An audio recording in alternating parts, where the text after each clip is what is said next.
Good evening and welcome to the COVID-19 update on Channels Television. I'm Millicent Walker. Here are some of the highlights this hour.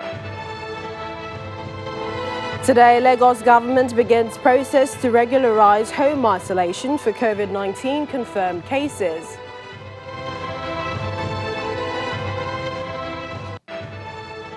NMA Lagos bows to pressure, calls off sit-at-home strike.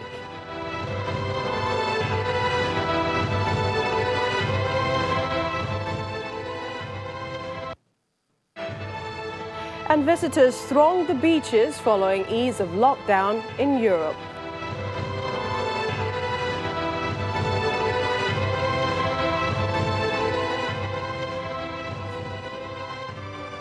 There's no doubt that Lagos State has not only played a leading role in the fight against COVID-19, but has proven to be in full control of the needed expertise to combat the coronavirus. Again, the state is pioneering what looks like a new method of caring for patients with the virus. Lagos Commissioner for Health, Professor Akinbayomi, calls it home isolation, which is a new model in Lagos State for caring for those who are not in the government isolation centres. So how do we prevent others around from contracting the virus while at home? On our theme this evening, we explore these options. We can authoritatively tell you now that the Lagos State government is set to regularize home isolation, which is to care for patients with the coronavirus in their homes. Briefing the media today, the Commissioner for Health in Lagos explains how this home isolation option works. The concept of home isolation is being practiced by many Nigerians, even though it is not yet a state or a national policy. But the people of Lagos are practicing home isolation, which is one of the reasons why we as government are trying to transition to home care, home base, because it's happening anyway. So we might as well regularize it and make it an official option for some people, especially if you are mild or asymptomatic, to isolate yourself at home. So we're spending a lot of time working around the parameters of what home isolation is going to look like. In another week or so, we'll be able to give you the definitive parameters of how the state is going to integrate home-based care into our isolation strategies. You asked around the model of between 90 and 120,000 by the end of July. According to our model, that is still standing, and the number of new cases we see per day justifies that model. Remember, this is a cumulative number. So if we're seeing 200 per day today, and by next week we're seeing, if you do the maths anyway without modeling, it will add up to that number. The Lagos State branch of the Nigerian Medical Association reversed the sit-at-home order which it had earlier issued following alleged restriction of their workers on essential duty, while the security authorities enforced a nationwide curfew and ban on interstate movement. The leadership today directed its members to resume work effective 6 p.m. May the 21st. Chairman of the body, Dr. Sali Hussaini, said the decision was informed by the timely intervention of the Governor of Lagos State, who assured that no health worker will be further harassed in the course of their lawful duties to sustain these services in the middle of the pandemic. It also said that further guarantees were given by the Nigerian police force, clarifying and assuring cooperation with all health workers.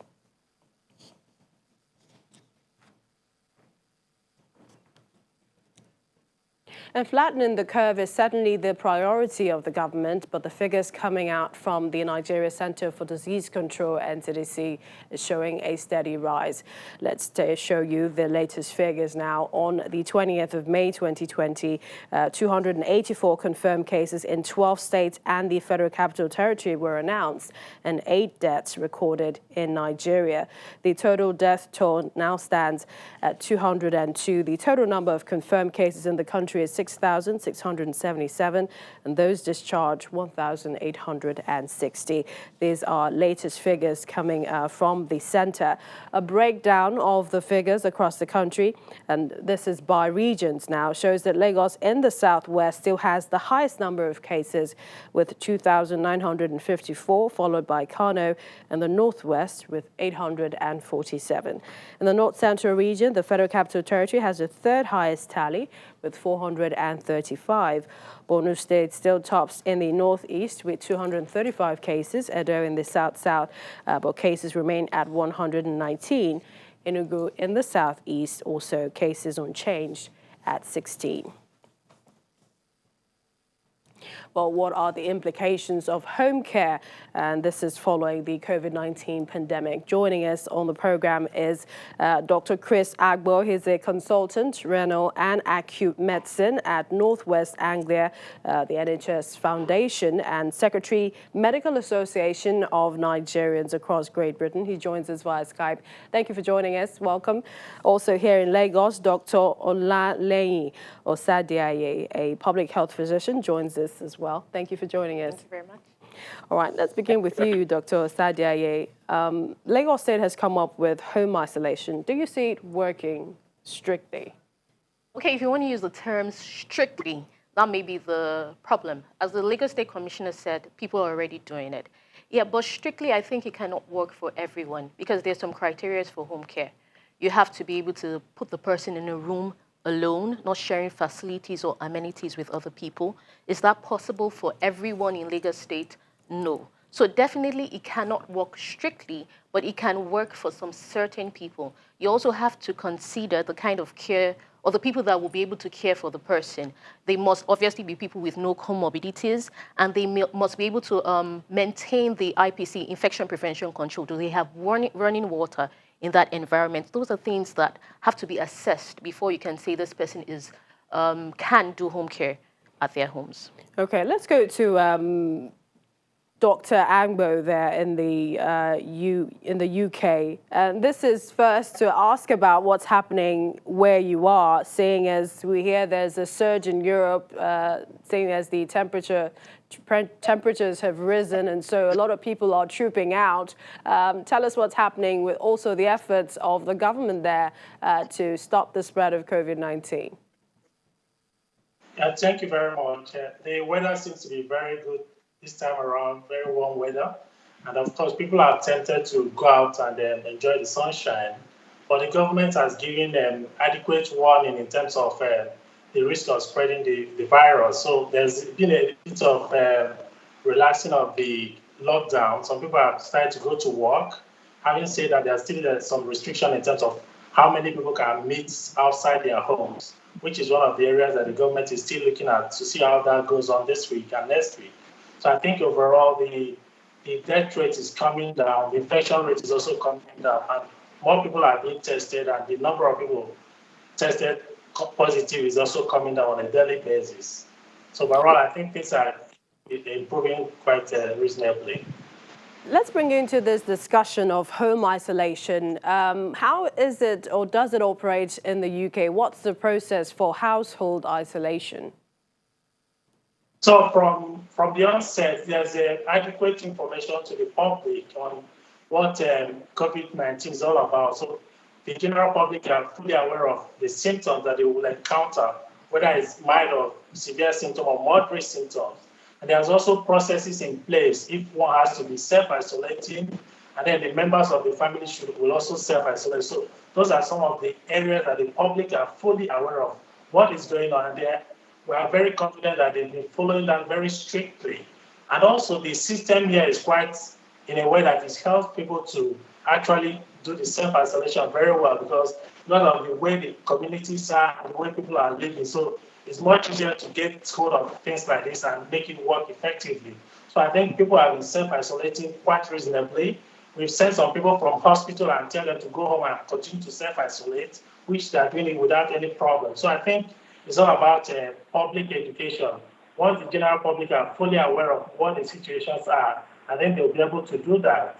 However, there might be some situation where people are not in the same system that they can self-isolate comfortably, which of course in a situation like in Nigeria, that would be a different kind of thing that would need to be looked into because of the way people are, the living condition among people. So those are some of the areas that also have to be looked into when you're talking about self-isolation. Okay, back to you, Dr. Sadiaye. He's mentioned a number of things, awareness. He also talked about system. If you were to advise the government now, and that is with regards to the best process or procedure, how to go about the home isolation, what would it be? Okay, if I was going to advise Lagos State government what the procedure should be, definitely you have to look at the case. It has to be moderate or, mild or asymptomatic. You definitely do not want moderate cases or serious cases at home. That's the first step. And then after that, you should do an assessment of the home. Is it, are they going to be able to cope with this? Because it's very difficult for a person that is asymptomatic to just stay somewhere. And even the people around him are not as aware as they should be. They just think this person is fine. Why do you say this person is COVID positive? Whereas that person is actually still shedding the virus and can still pass it across to other people, especially people that may have comorbidities at home. So you have to be able to look at this case. It should be a per case thing, not just generalized. Look at the person, look at the home environment, and then you can now look at the steps that would be required to be able to say, can this be a home case? Do you see such a model working in a place like Kano? Well, Kano and Lagos are very similar in terms of the population. They are one of the two largest cities in Nigeria. So the model, again, in Kano has to be on a case-by-case basis. It's not something you can generalize to everyone. Not at all. All right, let's get back to you, Dr. Angbo, and I'd like to ask your overall point of view on our national response to COVID-19 so far.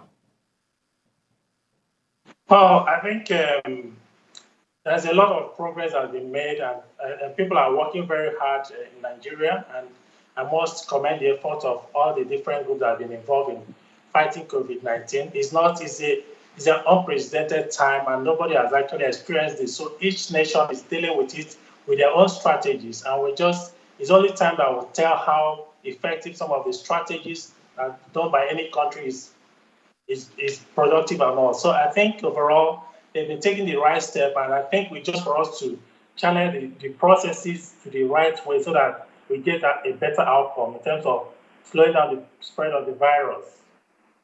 All right, and perhaps to you as well, Dr. Sadiaye, and this is something the NCDC DG said today, that there are certain studies that when someone tests positive and after staying at the perhaps government isolation center for some time, it is possible to discharge the person to isolate at home, saying that they're still looking at the studies. But would you recommend that option, either severe, moderate, or asymptomatic cases?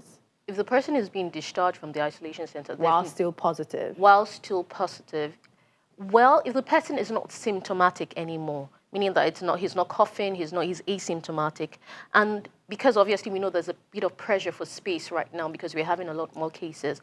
I think if the home environment is able to sustain that, you can actually discharge home. The person will obviously stay in isolation until the person now tests negative, if asymptomatic. All right, that's a lot of possibilities. Yes, it is. But so far in the fight against the pandemic, how do you see states? What do you think they're doing to stop the spread? Well, definitely Lagos State is the epicenter of everything, and Lagos State government is doing a good job. They're trying a lot of times. There are obviously some things that are hindering. You know, our testing capability, how many people we're able to test per day, and then obviously having infection prevention control for the healthcare workers to make sure that they are prevented from getting the disease. So I can speak for Lagos State. I think we're trying and we're really doing our best. So we have to commend everyone on the team. All right, and finally to you, Dr. Agbo, what are some of the things you'd like to see us do to get things right in curbing the spread here?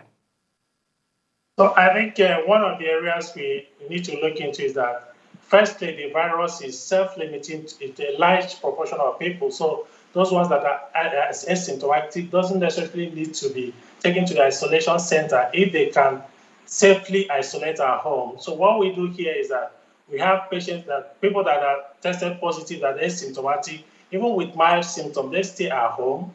And then there's guidelines in terms of if things deteriorate within hours or a couple of days or so, they should just bring and get into hospital So that way we are treating those with moderate symptoms and severe symptoms in the hospital setting.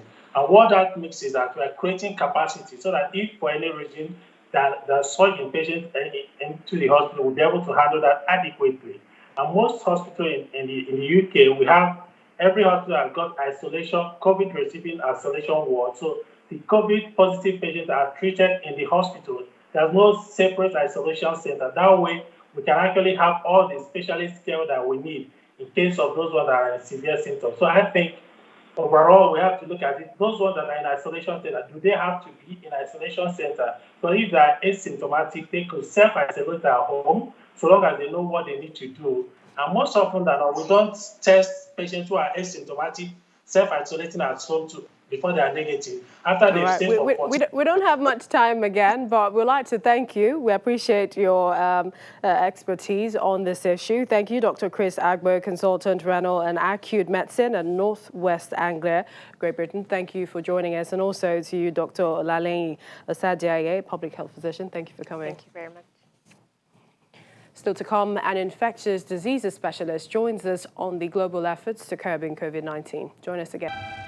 Welcome back. Coronavirus is not child's play, and on its strength, the Presidential Task Force issued a strong warning today, asking Nigerians not to engage in self-medication. The Secretary to the Government of the Federation, in his opening statement at today's briefing, said the committee is in receipt of information that some positive cases are not giving themselves up for treatment. He also wants security agencies to stop harassing those on essential duties, making it clear that health workers and journalists are not to be molested in the line of duty.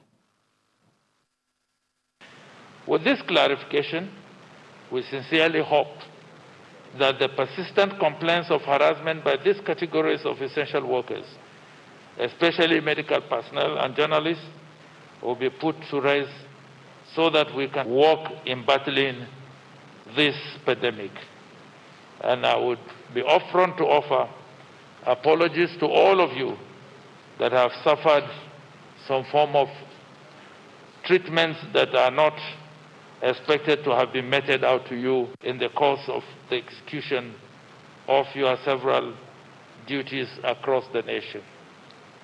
Through the surveillance system set up by the Presidential Task Force, we have received reports that Nigerians have been purchasing the hydroxychloroquine in large quantities. We wish to reiterate that this drug has not been certified for use in treating COVID-19 in Nigeria by the relevant health and pharmaceutical authorities. And that underscores the reason why initially we were very cautious of identifying any form of medication, because we know that the issue of abuse in terms of self-medication will become quite rampant. For the health minister, even though a public holiday has been granted to celebrate the Muslim faithful, coronavirus isn't taking a holiday. As at today, over 200 deaths have been recorded. Of the positive cases, 70% are male, 30% female. And taking it up from there, the health minister, the national coordinator, Dr. Sani Aliyu, gave details of the implementation guidelines on COVID-19 to be followed. Effective from Monday, the 18th of May, the easing of the lockdown remains largely the same and will be characterized by the following enforceable actions, which will include the mandatory use of non-medical face masks, the mandatory provision of hand-washing facilities and sanitizers in all public spaces, the restrictions in interstate travel and intrastate travel as well, based on certain conditions, and the adaptation of offices and businesses to ensure physical distancing, including the use of floor markings, crowd control, and mass gathering reduction strategies. The mass gathering of more than 20 people outside of a workplace is still prohibited. We will ensure controlled access to markets and locations of economic activities. Mandatory temperature checks will continue in public spaces with physical distancing of 2 meters. All passenger flights will remain banned, and there will be mandatory supervised isolation of persons arriving from outside the country for at least 14 days. Let's update you on the latest efforts across the country to stopping COVID-19. We begin in Gombe State, where the government has commenced the distribution of food materials to households across 11 local government areas of the state to cushion the impact of restrictions as a result of the pandemic. The state government inaugurated a committee chaired by the Emir of Gombe, Alhaji Abubakar Shehu Abubakar III, to effectively reach the vulnerable and the poor.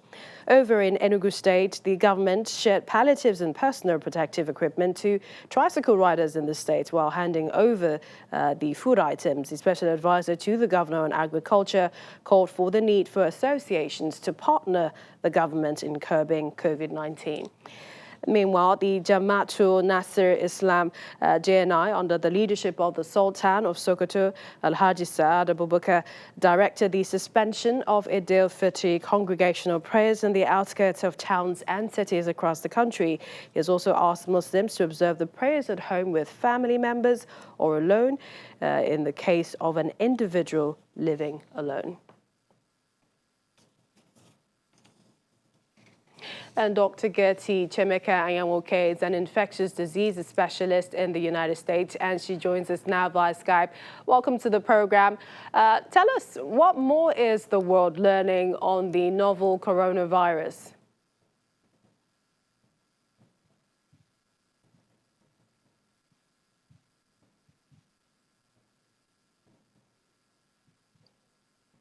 Okay, just if you didn't hear me before, I asked, what would you say that the world, what new thing is the world learning? As we've been told that the COVID-19, the coronavirus, is novel.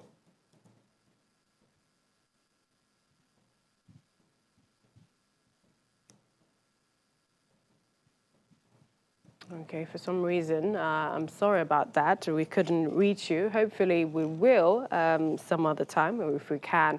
But let's bring you this update, and this is coming from Northern Europe, where officials and experts are alarmed at the surge in visitors to beaches after coronavirus lockdowns were eased and temperatures rose. 3 towns in northwestern France shut their beaches on Wednesday because of the unacceptable failure of people to observe social distancing rules. Now, we hear municipalities in the Netherlands urge German tourists not to visit, and in England, the town council in Southend said it might take action after sun seekers flocked there.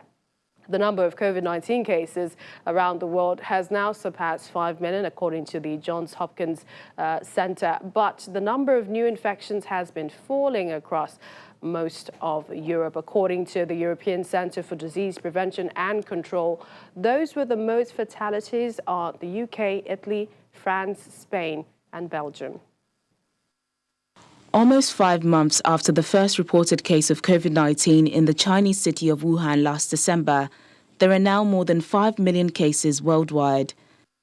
The United States, Russia, and Brazil have emerged as the countries with the highest number of confirmed cases, while cases in China have dwindled, with the country reporting its lowest number of new coronavirus patients since January. The number of those infected with coronavirus in Africa is nearing the 100,000 mark, and South Africa, with over 18,000 cases, tops the infection list. But health experts in the country are projecting that the country could see up to 50,000 coronavirus deaths and as many as 3 million infections by the end of the year. Meanwhile, a 2-day-old baby has died with coronavirus in South Africa, one of the world's youngest victims of the virus. The mother had tested positive for COVID-19, and the child subsequently tested positive.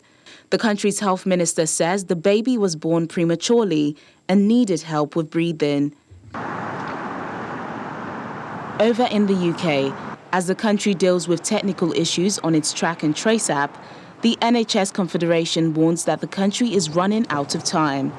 It follows Prime Minister Boris Johnson's pledge to introduce a world-beaten contact tracing system in England from June.